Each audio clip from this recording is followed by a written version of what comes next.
Welcome to the Commonwealth Club. I'm George Hammond, Chair of the Humanities Program, which organized tonight's event, along with the tech staff at the Commonwealth Club, which is putting together our online programs. And it's my pleasure to introduce Carolyn Winter, a professor at Stanford of History and American Studies, the author of American Enlightenments, Pursuing Happiness in the Age of Reason, and 4 other books. And we're going to discuss how important the ideas were that were at least among the people who influenced American culture early in American history, and we're going to talk about her other work. So Carolyn, thanks a lot for coming, and thanks for agreeing to this online virtual event. Thanks for having me. So let's start with one of your earliest books. You did 2 early books about the effect of classicism on American culture and how important that was among women for 150 years or so, and so on. Just tell us a little bit about those ideas and what part of society did it influence? Yeah, so my first 2 books are, or were, about how Americans in the 18th century, which is the founding moment of the United States, were so deeply influenced by the examples of ancient Greece and ancient Rome. Mm-hmm. And, you know, from our modern vantage point today, when we have so many other ways of framing knowledge, so many things that we know, we think it's so strange that people would have looked so exclusively to these 2 civilizations that, after all, had existed 2,000 years before the founding moment of the United States. But we have to remember, putting ourselves in the shoes of Americans 250 years ago, that they did not have a lot of the experiences that we now have. Mm-hmm. They did not have a lot of the knowledge that we now have.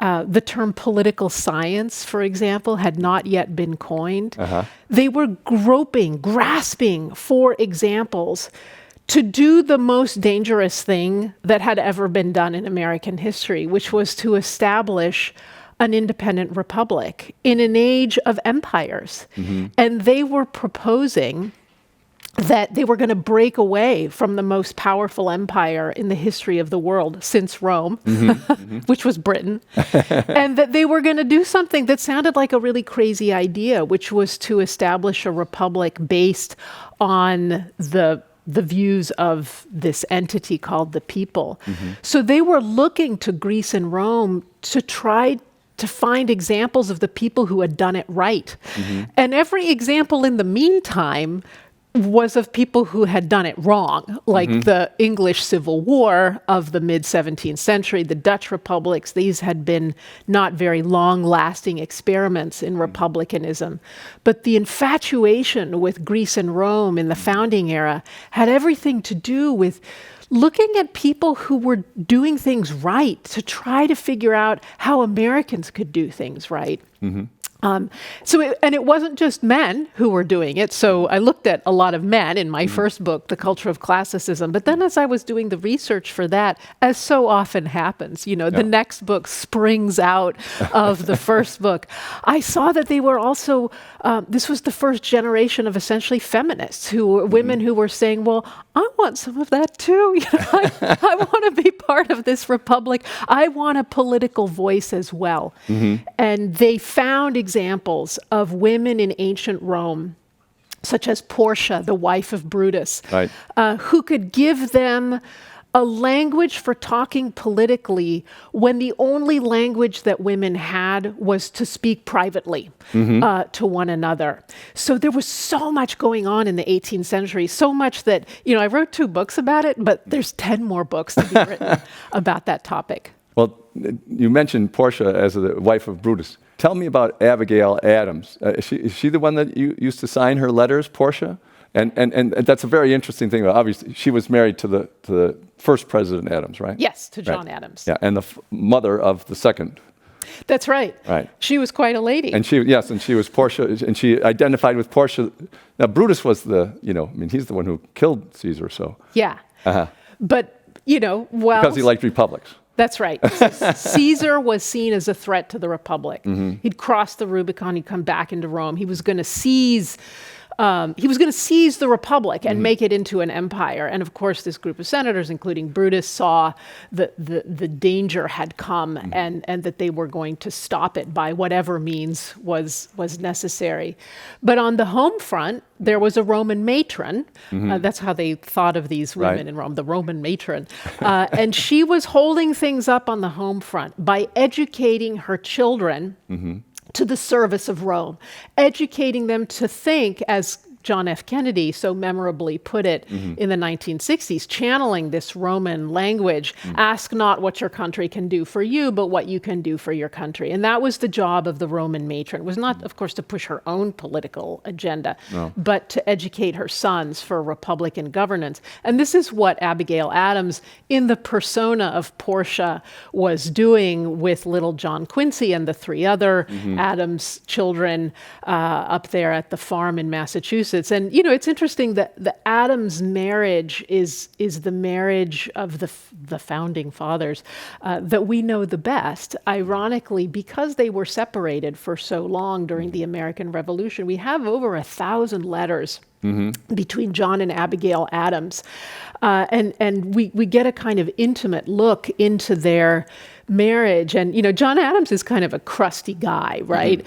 But he's one of these people that he's crusty, but he also just sort of lays things out really honestly. And he and Abigail have this very frank series of letters back and forth. And at a certain point in the American Revolution, when they've been separated for quite some time, John Adams, of course, doing the work of building the National Republic and then writing the Constitution for the state of Massachusetts.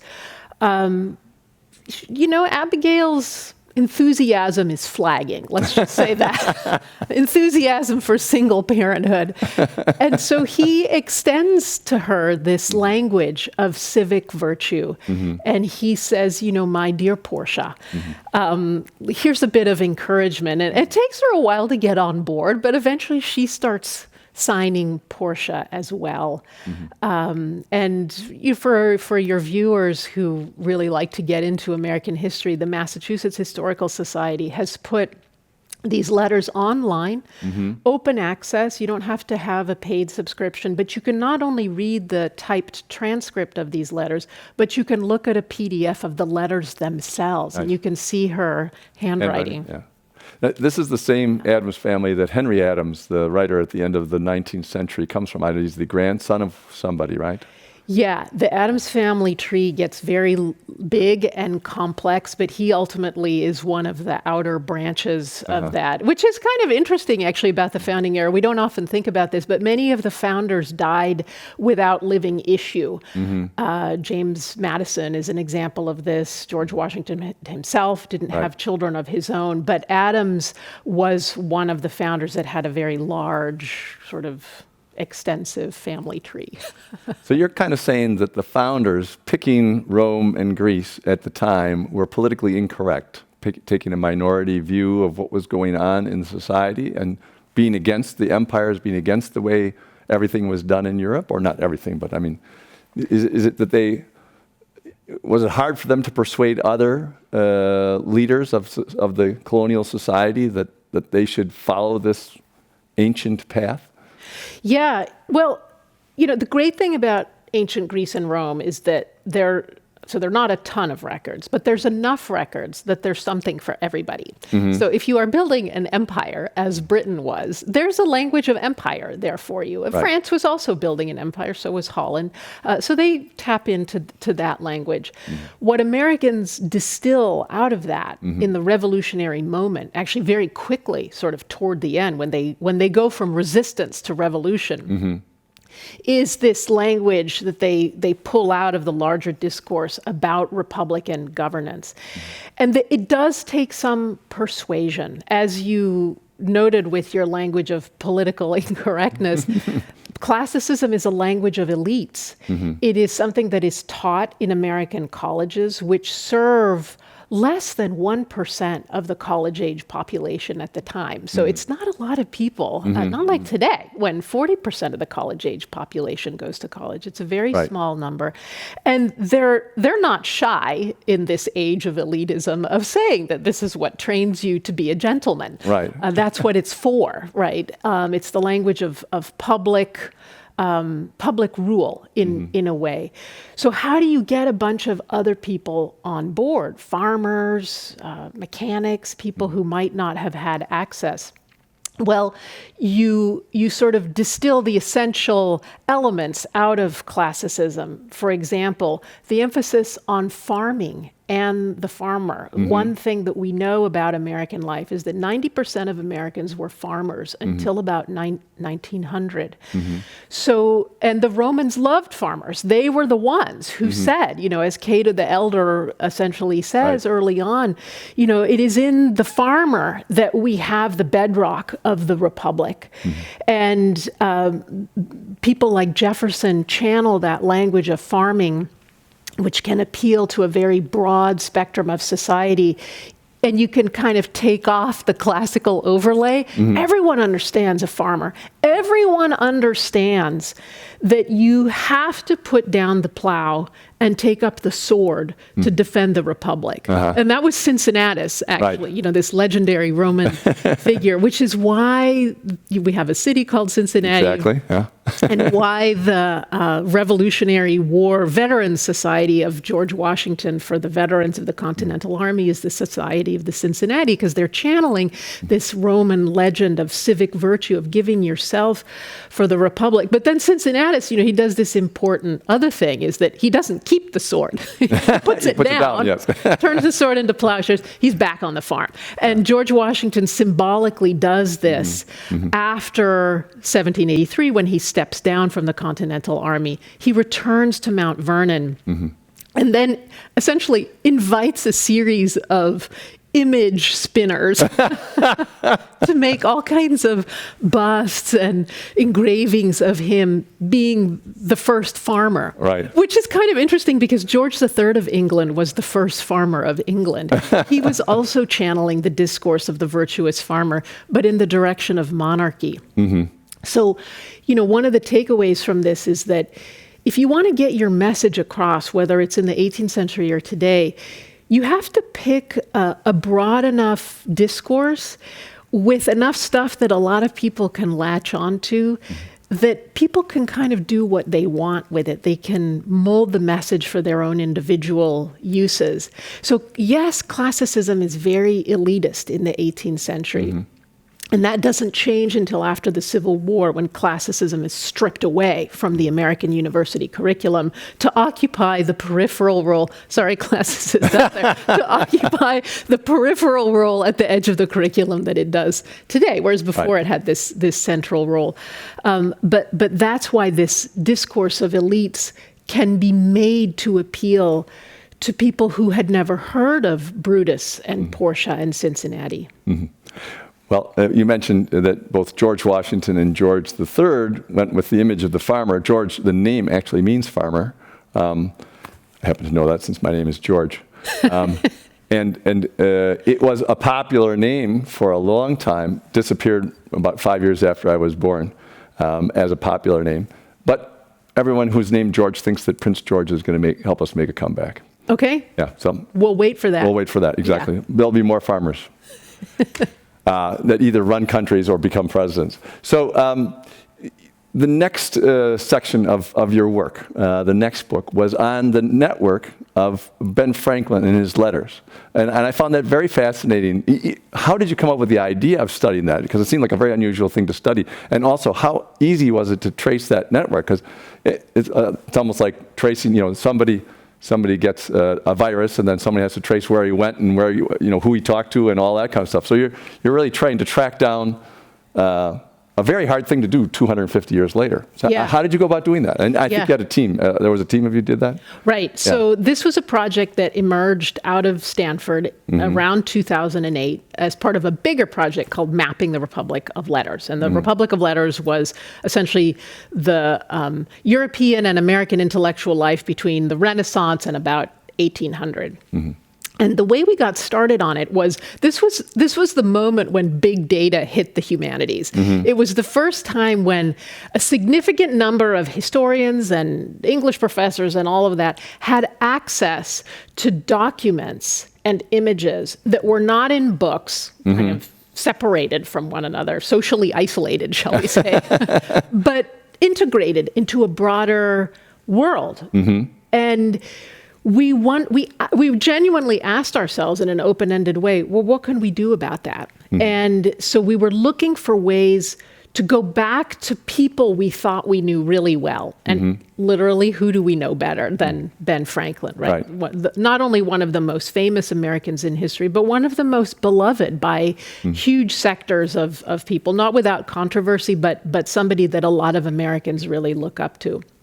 So what could we do to take a fresh look at this? And so I chose Ben Franklin because Yale University had made his papers publicly accessible, not behind a firewall that you had to pay for, as so many of the other founding father papers are. And there's good reason why they're behind a paid firewall, because a lot of scholars have spent a lot of time and a lot of money to try to make beautiful, correct editions of important papers, like the papers of Thomas Jefferson, for example. But Ben Franklin was open access. And not only that, but we were allowed access to the metadata, which is actually owned by David Packard. Thank you, David. Like Ben Franklin, so thank you. And so we were able to essentially vacuum up for our own use this incredible quantity of metadata, which is data about data. So when was this letter sent? When was it received? All of these points that a computer needs to latch onto, whereas a human being can absorb context, what the letter is, as we would say, about, right? What is the letter about? A computer doesn't really understand very easily what something is about. It understands that it was May 3rd, for Ben Franklin, 1763, et cetera. So we essentially threw all of that metadata into a bunch of spreadsheets with the help of many graduate students and postdocs. So I thank them. Thank you, graduate students. Thank you.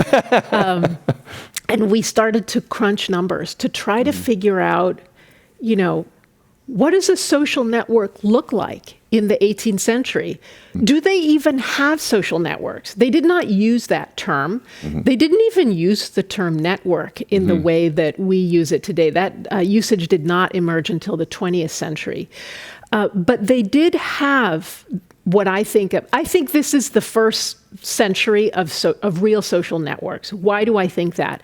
Because the 18th century, when Ben Franklin lived, was the first great age of the letter. The first, the only means of long distance, permanent human communication that we have. Now, there had been letters before. We have letters from the ancient world, obviously, but we don't have a lot. And that's because paper was scarce, et cetera, et cetera. Not a lot of people could read and write, but also a lot of stuff has been lost. Now, for the 18th century, suddenly our knowledge base begins to spike upward dramatically. Literacy levels go up, and America has the highest literacy rates in the world by the late 18th century. And they're even, especially among women, America is the place where more white women can read and write than anywhere else in the world at the time.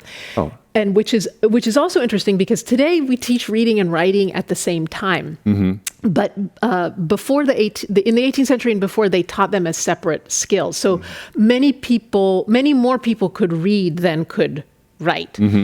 So in the 18th century, those two skills begin to combine into a larger number of people. So for Ben Franklin, who is not atypical for his time period, we have over 20,000 letters sent and received during the course of his long life, which extends from 1706 to 1790.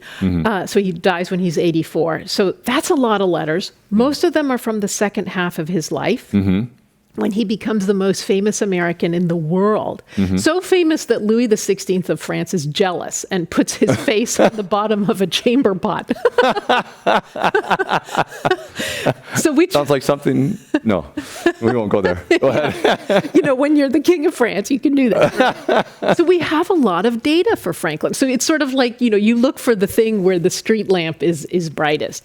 And so we had so many letters, we could only work on a small portion of them, not all 20,000. So that remains to be done. But we could still begin to forward or to find some interesting new thoughts and ideas about Franklin and how he constructed his world, who wrote to him. So, for example, we discovered that Benjamin Franklin was essentially one of the first LinkedIns of modern history. And so was his wife, Deborah Reed Franklin, that a lot of what they were doing with their letters was opening the door for other people, especially young people, in a very vertical society. We have a pretty horizontal society today. It may not feel like it, but it is much more horizontal than the 18th century, which is a society of lords and ladies and kings and paupers. And within that hierarchy, they were using letters to open the door for the have-nots to become the haves. And that was very interesting for how that happened. The letters also reflected how ships moved in the 18th century. So today, when you sign up to take an airplane to go to London, for example, it says, plane's taking off at 10, you show up at 8, you get on the plane, and you go. Well, in the 18th century, the ship would essentially stay in the dock for about 4 to 6 weeks, loading things. People, animals, whatever, for the 3 to 6 week passage to England. And part of what they were doing was waiting for a fair wind to take them where they needed to go. So what we found were these otherwise inexplicable clusters of letters all on one afternoon or on one day, when suddenly you imagined that they realized that the captain had said, this afternoon is when we're going to go. We're going now, and they were loading letters onto it. So the letters trace a different trajectory than we would imagine that they do today in our era of air travel and concentrated ports of entry. So it gave us a new look at the mechanics of Ben Franklin's life and what he used letters for and what he didn't use them for as well. Well, he was connected to some other famous people. There was another LinkedIn network in France that Voltaire seems to have been the center of, because he corresponded with all kinds of rulers, the czars, and et cetera, et cetera. So, and Ben Franklin was connected to Voltaire, right? Yeah. So did you see nodes like that? I mean, there's one here over here, and then everybody connects through them, sort of. Right. So who are the big connectors? Yeah. Franklin is one of these big connectors. People write to Franklin, and then Franklin puts that letter in his own letter. There's no envelopes in the 18th century, so he sort of folds it inside his own letter. And then there's always a bunch of other stuff too, like boxes of caterpillars and whatever. And he sends it on as well. But then there's moments of disjuncture. So Voltaire is this really famous philosopher. As you say, he writes to kings, et cetera, et cetera. But he and Franklin don't write to each other. And furthermore, this was a really interesting part of the Mapping the Republic of Letters project, is that one of my colleagues mapped the social network of Voltaire, who the French will hate me for saying this, but he's the Franklin of France, right? They won't like that. That's okay. And we thought, okay, so Voltaire's letter network was also mapped, and it looked totally different from Franklin's. So Franklin's letter network looks like the summertime flight pattern of United Airlines. It goes from Philadelphia and Boston to London and Paris and Holland and a couple other major centers. So it's extremely transatlantic. And we have to remember that he spent the last third of his life abroad. Right. We think of him as the archetypal American, but he spent 20 years in London and then 10 years in France.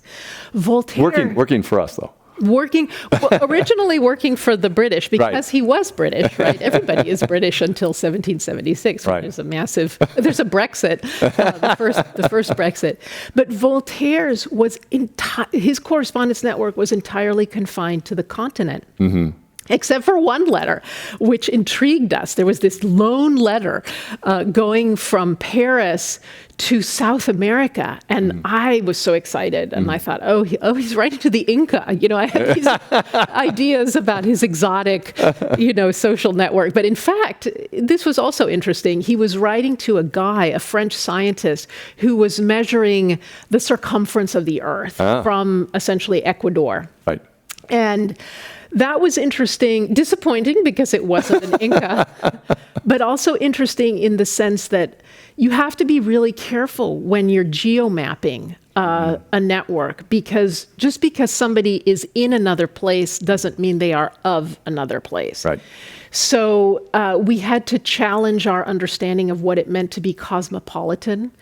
If you are an American who only writes to other Americans, how cosmopolitan are you really? So we devised a number of, data interventions to try to measure qualities about Franklin that had been unmeasurable before. What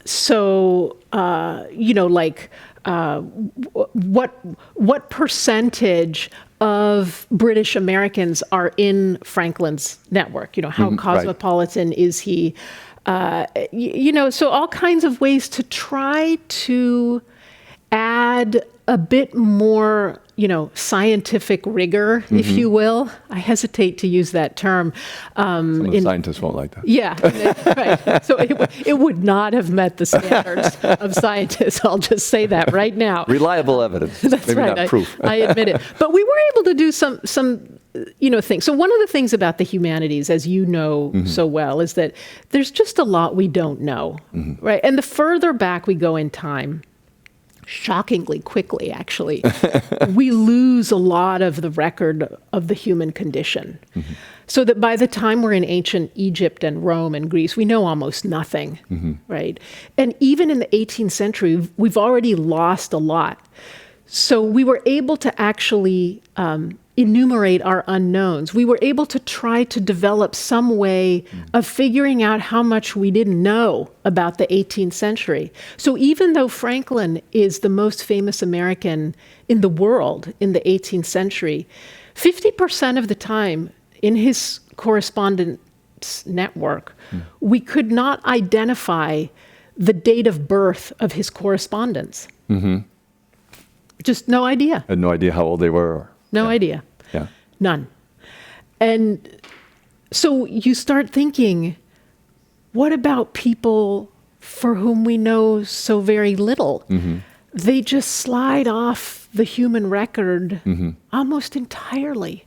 So thankfully, there's a whole cadre of my colleagues, social historians, who have dedicated themselves to trying to find those lost voices from other moments in time when the already ephemeral nature of the record slips because of someone's low social standing into the ether. It's I put a little bit of an idea about history of why it's so valuable. It seems to me that we talk about prehistory. If you go back 5,000 years, then we really have no idea what was going on, except for through the archaeological record. And that the idea that we should start telling stories about what we're up to, that we actually keep and tell, and whether they became legends or eventually the original ones. It seems to me that we were doing well enough that we were moving out of just survival mode. If in survival mode, you don't really care about what happened before, anything else. When you start to move out of that survival mode, you start to say, well, this is what we did, and this is how it went wrong. This is how we did, this is how it went wrong. And maybe we should start telling these stories to each other so that we have an idea about how to do things better. And you talk about this in saying that these ideas from your the book, American Enlightenments, that people got a different idea about how the happiness of the future of the human race should come about. And that seems to me definitely the result of believing in history, believing in learning from history, and saying we can do better because we can look at what we used to do and say where we've made a mistake. The other thing I found interesting about how you described it was that you said a lot of this form of optimism or looking ahead to the future came from scientific ideas about plants and rocks and other things that were breaking down ancient prejudices, that process of breaking down ancient prejudices about material things actually transferred over to politics and religion. So, fascinating thesis. Okay, yeah, well, thank you. Yeah, so turning to the most recent book that we have sitting right here, American Enlightenments, the question really there is, how do a group of people, a large group of people, suddenly change their minds, in the middle of the 18th century? And this was not just in the United States, but in Europe as well, in this larger movement that we know as the Enlightenment. And this is a group of people who, there are predecessors as in the modern era. They're the first group of people who said, the past is great, but it's really the future that matters. The now matters. And that actually the word now explodes in popularity during the Enlightenment because people are worried of what should we do now. But they also begin to look at the future in a new way. So people had always looked at the future, but they thought of it in terms of some sort of post-human afterlife, right? You could call it heaven or the metaphysical world or whatever. But it's the Enlightenment that gives us the future that we talk about now, which is the short-term, scientifically predictable future. That it's the future of data gathering, data analysis, and projection, usually in the form of charts and graphs and diagrams. And these are all pioneered during the 18th century. So, just in the last couple of weeks, we've seen a lot of graphs. Some of them go up, some of them go down. They're all alarming in their own way. But these are the children of the Enlightenment. This is the result of the conviction of the Enlightenment. And, the core conviction of the Enlightenment is that human reason can make the world a better place. Human reason, not God, not divine intervention in the form of miracles. Those might or might not happen, we don't know. But human reason applied to the natural world and correctly analyzed can yield a short-term future in which something new can happen. And that new thing is what you called happiness and what they called happiness. So, an example of this, right, is in the Declaration of Independence. In these lines that we, like the coins in our pockets, right, they're always on us. And so we are at pains to actually describe them. We know them, but we don't know them. And it's the same with life, liberty, and the pursuit of happiness. These are some of the most cherished words in American history. And we, of course, put them into our own modern spin. Pursuit of happiness. We think of happiness as a private concern. I will be happier when I have a new pair of shoes or a new car or whatever, right? But in fact, in Jefferson's age, and I'm choosing Jefferson because he's the one that wrote those felicitous lines, happiness had this public quality to it, in addition to the private one. And happiness was closer to what we might call national security. That we had happiness as a nation, and they called it public happiness or social happiness. We had that kind of happiness when our leaders consulted human reason and looked at data from the world in which we live in using our five senses to try to make sense of that data and to protect the polity, however defined a republic and empire, from threats, whether those threats were external invaders or internal, civil war, right, internal enemies. Public happiness and the pursuit of that happiness was going to come through the enlightened rule of enlightened leaders. And, we forget that public quality of those words in the Declaration of Independence. But they're some of the most kind of profound distillations of the words of the convictions of the Enlightenment, that the future is ours now as humans, and we deserve it. We are entitled to feathering our own nests, using the most glorious quality that we have, which is our reason and our imagination. So I wanted to write a book about those people who, they said all those things, right? And we hear that and we think, yeah, so, that just seems like the normal way of running something. But we have to remember the world that all these people were coming out of. This was a world of kings and of popes and of authority that was based on things that had been done in the past. Papacy and monarchy, these are genealogical ways of articulating the right to power. Why should you be the king, George? Because my father was the king, et cetera, et cetera. And there's the apostolic succession of the Pope. The Enlightenment tears away at that justification based on the past. And instead, it sort of says, no, what matters is now. For our political leaders, the only thing that matters is the most recent election.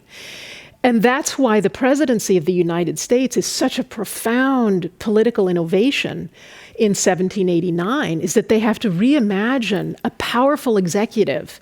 They don't want a weak executive because they're still in a world of monarchies with their big armies, right? And Napoleon is yet to come with his even bigger armies.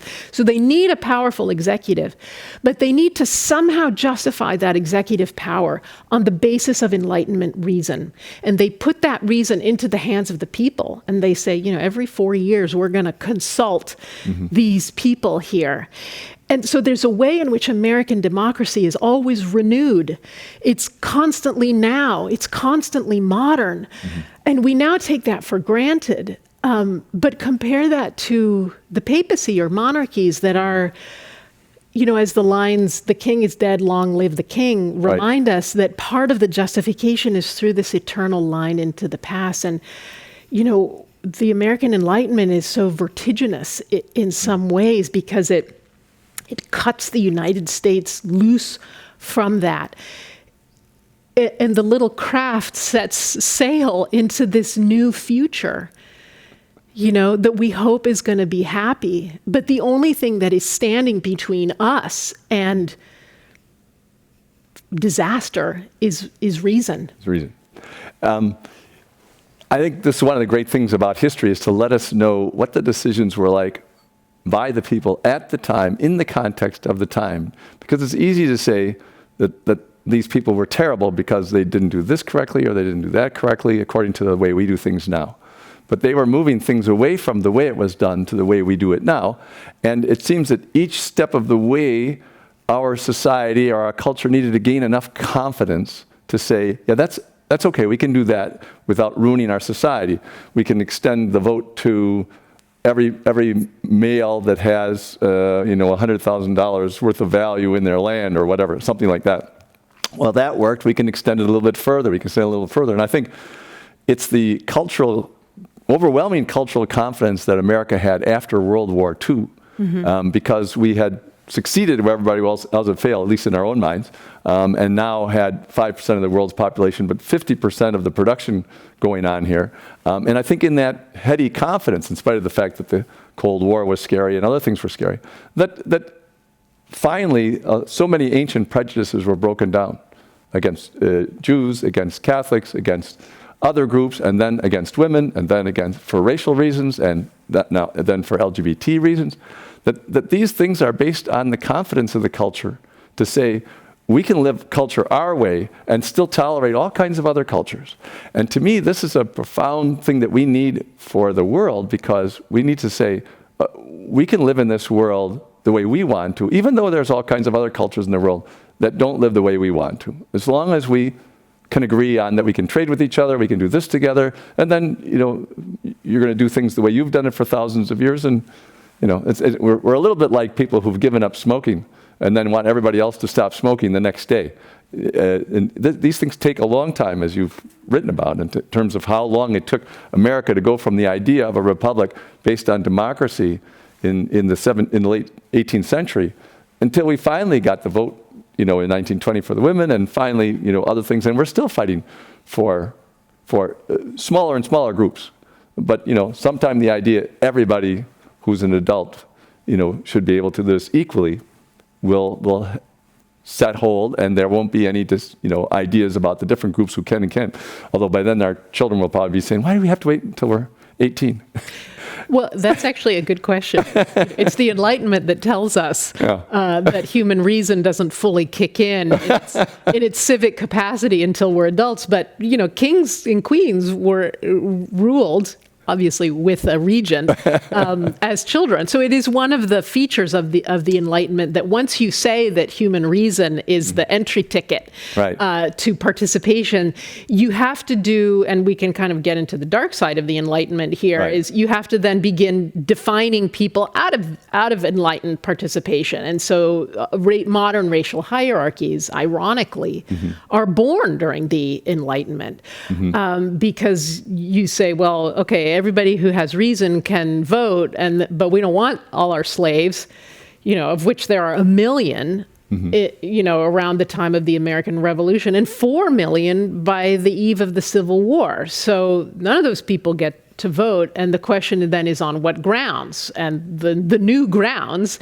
is that they lack the full capacity of reason, like children and like women, blah, blah, blah. But, going back, well, so one of the legacies then that the Enlightenment has given us is to wrestle with its contradictions. Once we've elevated reason to this pedestal, we have to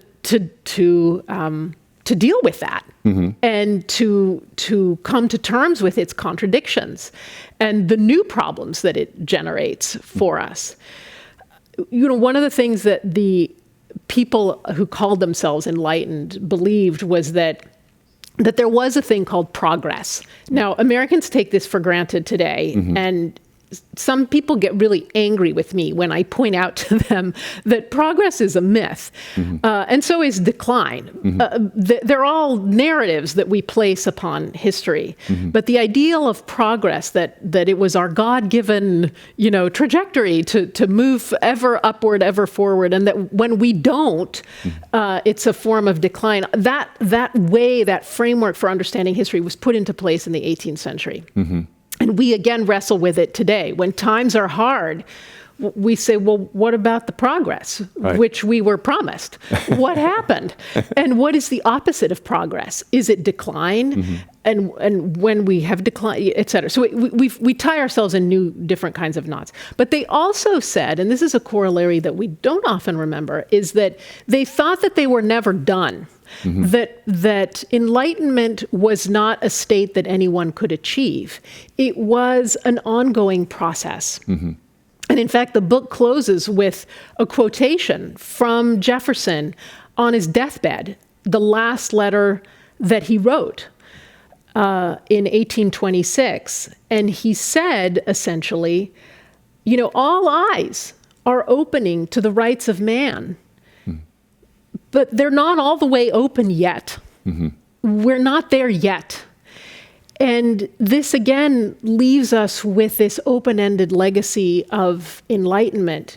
We never know, are we like kids in the back of the car, right? Are we there yet? Are we there yet? Yeah. Or are we even halfway there? Yeah. And then what is the goal? What do we do when we do get there? The second thing I would say about the comment that you made about how, it's easy to look back at people in the 18th century and say, well, they weren't enlightened at all. Yeah. They held slaves. They didn't let women vote. The number of atrocities committed were huge, and there were more to come. But what I always say to my students is that, the goal of the historian is not to judge. That's the role of politicians. Is to look about us, and it's our role as citizens to look around ourselves and to say, this is not right. we must change this. And so I will go to the voting booth or I will run for public office because I must change this thing that is wrong in my society now. That's a very different activity than the role of the historian. The role of the historian is a very modest journey, a humble journey, to go back into a time for which we have almost no data and to try to understand without judging. Because to understand, as we all know, with one another, is far more difficult than to judge. And then try doing it with almost no data. and we really, really have to be modest and careful about what we can do in the past. So I counsel my students, we're going to look at these documents together, we're going to look at these images together, and we're going to try to just sort of meet these other people halfway, at least, if we can, and to try to understand something when there's so many traps that await us. One of the greatest ones being language itself, as we saw with the example I used of the pursuit of happiness, some of the most famous words in American history that we routinely misread. Misunderstand, yeah. Because words change their meanings over time. Yeah, it's fascinating. And I was wondering, when you were talking about it earlier, the pursuit of happiness, that phrase, which is, as you say, we take for granted now, and we take it personally and not publicly. How common does that have a history? Does that go back a lot further than Jefferson? And does it go back to ancient times, or is that perception that we can make the public happy rather than just the king happy was a fairly new thing? Yeah, well, as you can imagine, there are versions of happiness that extend into the ancient world. Sure. The Greeks and Romans had these ideas about contentment and happiness of various kinds. And then, of course, there's the more religious version of happiness, the happiness that awaits us in the afterlife, et cetera, the eternal happiness. But what's really new in the 18th century is to harness the concept of human happiness, secular happiness, to the very meaning of the polity itself. That the purpose of human society, which actually itself, if we had a 4-hour conversation. Yeah, we'll do that next week. We won't. If we had society itself is a new idea, but the new idea in the Declaration of Independence is that's really the whole point of the exercise, is to be happy in society together. And we erect human governments to ensure our happiness as human beings here, now, in the earthly sphere. Because we are human beings and we deserve that. Are you saying it's not just a valley of tears? That's how I was growing. No. One other thing I thought before we get to the Q&A, there's this whole misunderstanding about the 3/5 rule about slaves. People think, they just thought of slaves as 3/5 of a human being, whereas it was really just a political compromise between the North and the South. Maybe explain that for our viewers, because it's an important thing to not misunderstand, I think, about them. They were bad enough having slaves, but this idea is a little bit misunderstood. Yeah.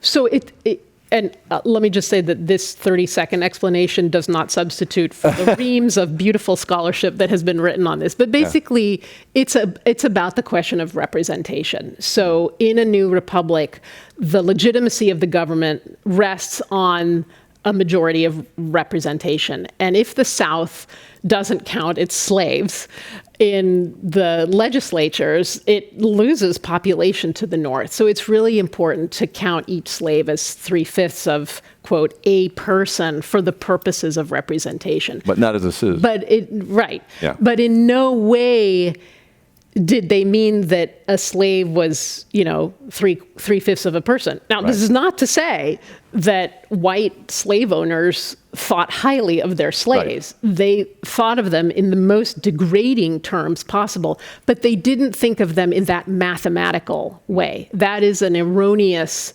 an erroneous interpretation of that particular document. So this is one of the things that historians spend a lot of time Trying to fix. fixing as we go. But it's easy to understand why people it's easy would misunderstand. Just like the pursuit of happiness, you always think of it as personal. The same thing. Oh, they only thought of them as 3/5 of a person. And it also was. I mean, the South had more population than the North at the time. A lot more population, and that was, and part of it was a slave population. So the northern smaller states did not want to be dominated by the South and their slavery culture. And this was actually an attempt to decrease the effect of slavery on the new country in some way. So it was it was an attempt by the North to try to decrease this idea rather than just the opposite of how people feel about it. Well, maybe not to decrease slavery. No, not to decrease the effect of the slave culture.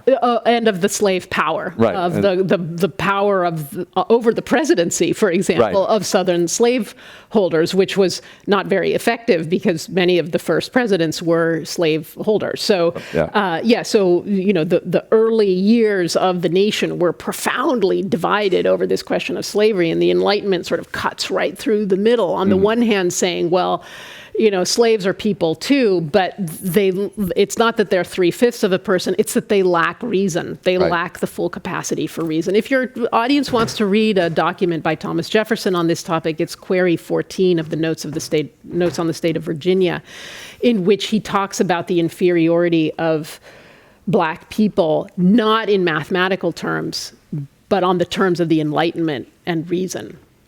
There's a lot of science fiction movies and everything they still talk about this when you're meeting other aliens. Do they have reason? Do they qualify for us treating them well?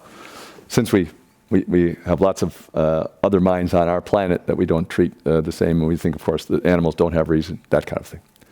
All right, so let's go to the Q&A. Thanks a lot for asking the good questions. This came a little bit early, but so it was, are you planning to talk about pursuing happiness in the age of reason? So maybe we can go back to that again.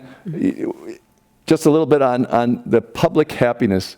It was defined as something for the whole society to get, but it was individually experienced, basically. Yeah, I might use that line. That was beautiful. Good. All right, that's the end of that question. And this is on the point that we were just talking about. George Washington wasn't a farmer. He was a slave owner with 5 properties and several hundred slaves. How do we reconcile slavery with the idea of civic duty? Yeah. Big problem. Wonderful question. George Washington owned farms and imagined himself as a virtuous Roman farmer. Mm-hmm. And as did much of the Southern slaveholding elite, even though they farmed out the physical work of farming to the slaves and to their overseers.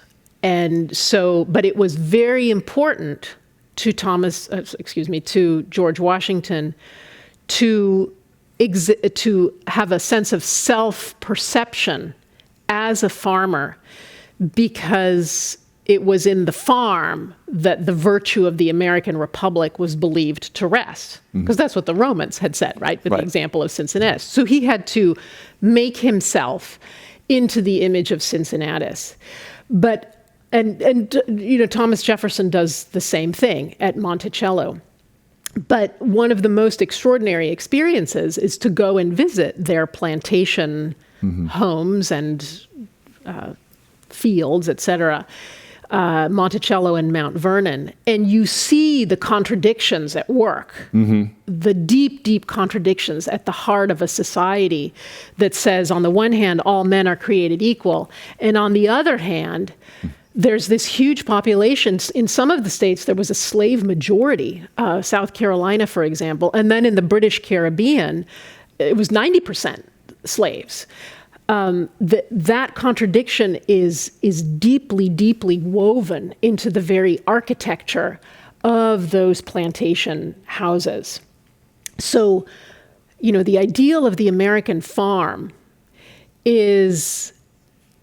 it kind of exemplifies this contradictory nature that, yes, it's a farm, yes, it's a slave plantation. And the founding generation sits at the very crux of that American dilemma, that American contradiction. And another question that relates to the same idea. Right now, there's a division between red and blue states, at least as perceived politically, even though most states, they're very close to each other in terms of each state. But it also has to do with the farming base, in the red states as a way of looking at life differently. But that's a kind of very, very different kind of farmer, and no longer 90% of the population, but under 5% of the population. So how does that continue as a set of ideas from the history? Obviously, a continual with industrialization, a continual thinning out of the population of people who create food for us, and they get better and better at it, which is one of the reasons they don't need as many. But still, there's a way of looking at life and organizing life which seems to be somewhat more continuous. Yeah, the farm is at the very core of American self-perception. Those who labor in the earth are the chosen people of God. That's what I want to make sure you know that now. That's what Thomas Jefferson said. And it's chiseled into the American Capitol building. So, and those are words from a moment when 90% of Americans were farmers or plantation owners or lived on a farm. And now, as you say, a very small percentage of Americans are farmers. But it's sort of like classicism in the 18th century. It doesn't matter that a lot of people aren't doing it. It's the idea that matters. And, when you think of the way that we speak about the Midwest, the heartland of the nation, why do we speak in those terms? And it all goes back to this founding moment when the farm is laden with these meanings, not only of basic productivity, which of course we still rely on farms for today, even though we don't see them, right? Most of them, we just see that we get the stuff in the grocery store at the end of the supply chain. Even under current circumstances, the grocery stores are still operating. It's wonderful. Yeah, and there's an invisible farm at the end of it. Right. But even now, that ideal is brought to our consciousness because we rest the ideal of civic virtue on it, that farmers have skin in the game.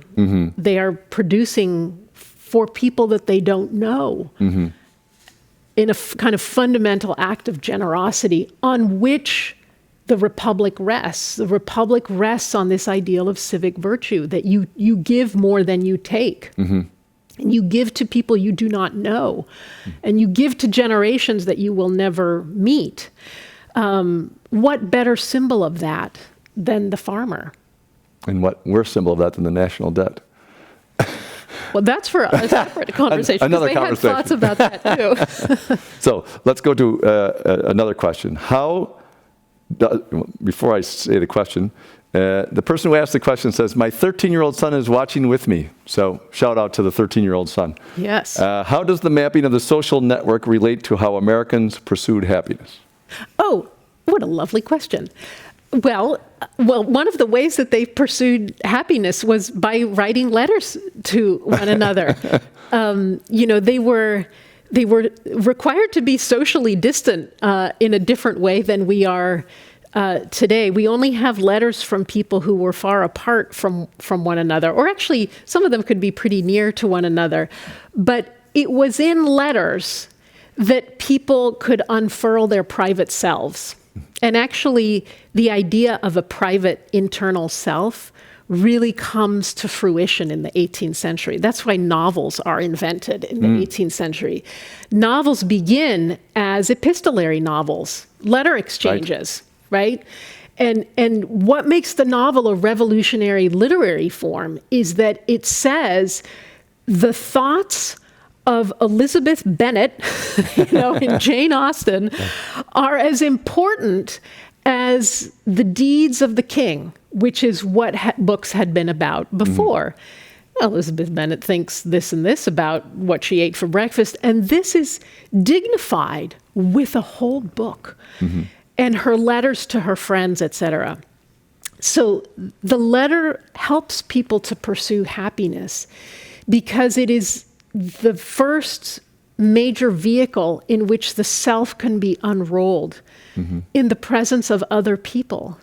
And friendships can be forged and then maintained over thousands and thousands of miles in this era of global empire building. You know, we say today, like, we live in a global world.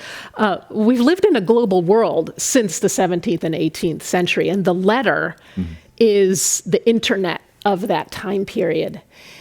And I think in our current crisis, you know, we're re-experiencing the pleasures of unrolling our inner selves to the people that we call friends.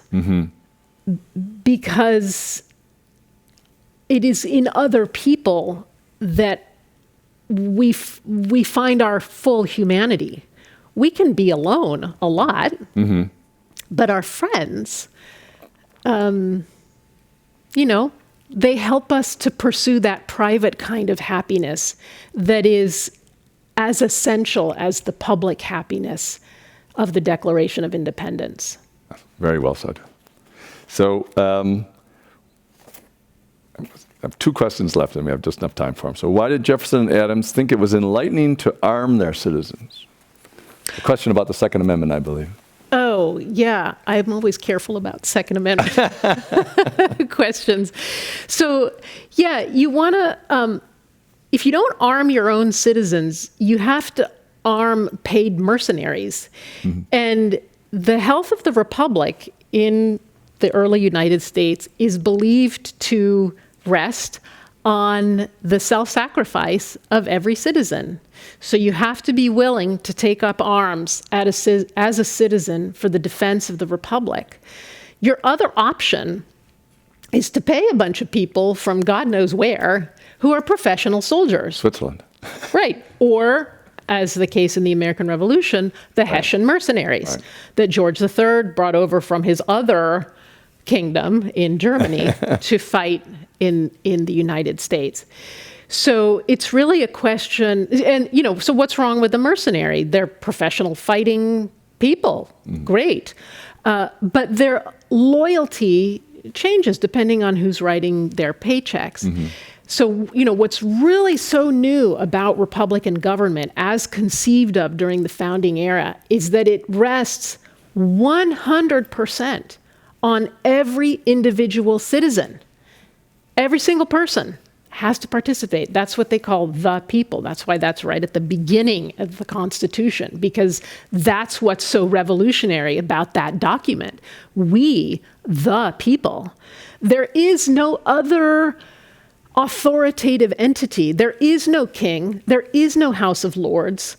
There is no hereditary aristocracy as there had been for 2,000 years. There is only the people. And if the people are not giving of every ounce of themselves to the health of the Republic, there's a bunch of kings with their paid mercenary armies Waiting. It's just great because it shows, again, how history has been not repeated, but I think as Mark Twain said, it rhymes. It doesn't repeat itself, but it does rhyme. But we have, you know, today a bunch of questions about how much do we privatize our military. You know, big sections of it have been privatized for different reasons, et cetera, et cetera. So we keep coming back to the same idea. Should we be doing it? Should we be paying somebody to do it? But we have time for one last question, which is really a great one to end this with. Would you say in the 18th century we were at least earnestly thinking about the role of reason in establishing democratic rule and living under it, when now we seem to be shying away from it? Why? Oh, why are we shying away from it? Why are we shying away from reason at this current time? That won't take more than 3 more hours. Yeah. Okay, so yes, in the 18th century, not only in the United States, but in Europe, they were earnestly wrestling with what is human reason? How do we know we have it? Where is it? When does it arrive?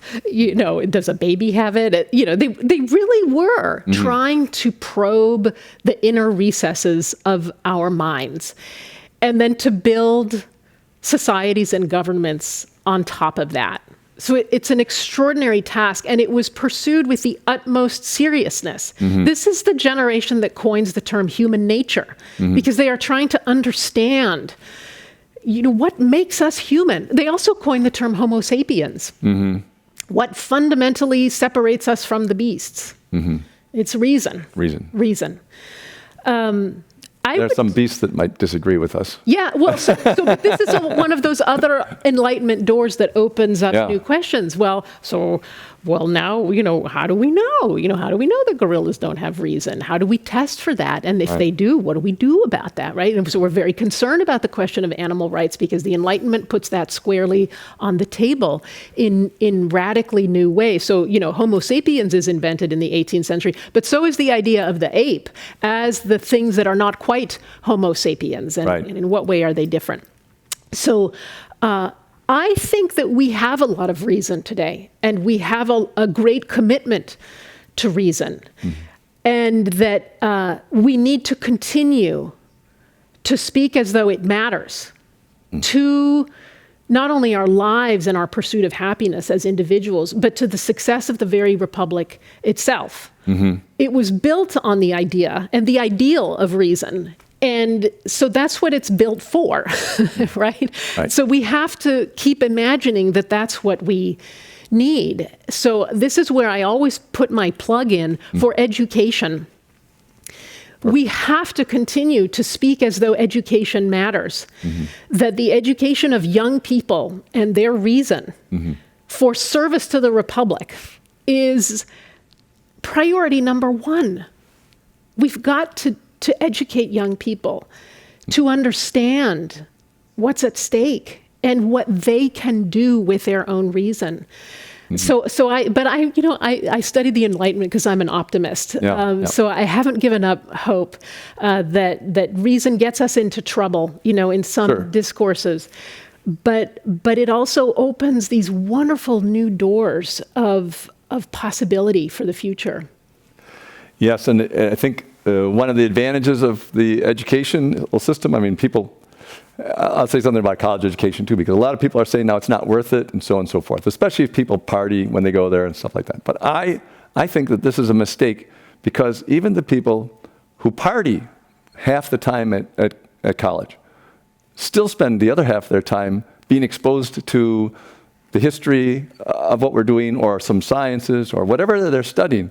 And it's now 60, 70% of the population that's being exposed, and that's why we're going to have a reason. Now, I kind of look at our society and say, when we don't behave with a basis of reason in the government or in any other particular part of our life, it should make us nostalgic for when we did do it. And as long as it's making us nostalgic, and we say, oh, well, we don't really want, there's a reason why we got rid of this approach to life. We got rid of kings, we got rid of this. It's because it looks like this. And we don't like this. We don't like just depending upon one person saying, I know what I'm doing, and just listen to me. Because it's not very convincing. It's not very convincing. And so it seems to me, as long as we get nostalgic at that time, then reason has a great future. So, let us hope. Let's hope. So thank you very much, Carolyn. That was wonderful. And so ends another event at the Commonwealth Club in its 118th year of enlightened discussion. Thank you very much for listening in.